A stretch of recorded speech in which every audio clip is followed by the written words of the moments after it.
reframe difficulties as growth opportunities. And this is like, what's the no pain, no gain? Yeah. So if we can reframe, and this is again speaking to kind of ourselves, if we can reframe things as like, okay, if something is, if we're pushing the boundaries and we're pushing the limits of what we know how to do, we're getting out of our comfort zone. It's not comfortable and it is difficult. Yes, it is. But that's usually the point of a breakthrough. Kind of like what you talk about, people quit right before they're at the breakthrough. Well, sometimes there's signs there that should let us know, we've been doing this for a long time. We're pushing, we just feel like we're not getting anywhere. And then things get harder. That should almost be a sign for us to like, oh, I'm almost there. We're getting there. Yeah, I'm almost to that breakthrough. Because, we can look at difficulty. I remember talking to Pastor about this one time about like a lot of people are like, they run into difficulty maybe once, twice, 3 times. And like, well, it must not have been God's will. And really, if you look at biblical examples and just life examples, really, we probably, as a general rule, should have the other mindset. Yeah. Well, I'm true. having a lot of difficulty. This must be God's will. Yeah. Hey, that's good. That's very good. It's kind of like the person that gets a flat tire on the way to church. Like, man, it's going to be a good service tonight. Versus the person like, well, it must not be God's will for me to go to church. Yeah. It reminds me of actually this morning is my first day of being able to work on our bus department. So it was really exciting. Oh, yeah. Really cool. I'm so glad I got to be a part of that today.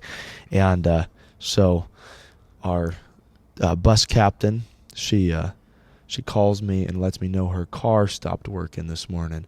And she's panicking. It's making all this weird noises and stuff, and then it dies. And so then she reaches out to the bus driver, and the bus driver lets her know, is getting ready to leave, and kind of find out her car isn't turning on, isn't starting. Oh, my. And we're like, oh, man. So eventually we were able to get some rides worked out to where we could even meet at the church, and get on the bus. And get a bus for the bus ministry. And we're just kind of joking, but we're on the bus. We're thinking, man, it's gonna be good, man. Yeah. Oh man. There's a little bit of resistance, keeping us from going. And we had a good turnout. We had a good amount of kids, and so it just reminded me. It's a funny story of just yes. Not giving up. You just find a way to make it work. So yeah, exactly. That's the thing is I do think of that is if we can change our perspective. And the thing is when you change your perspective, it changes how easy or hard it is sometimes. Yeah. I remember reading a long time ago, I believe it was John Maxwell, but I remember reading something along these lines. And almost every task that I'm about to do, I had to change a bumper on my car. I had got a car that's new to me and had a messed up bumper. So I changed the bumper on it. And I'm not a mechanic at all or any of that kind of stuff, but I did it myself. And so things like that, I keep this in mind.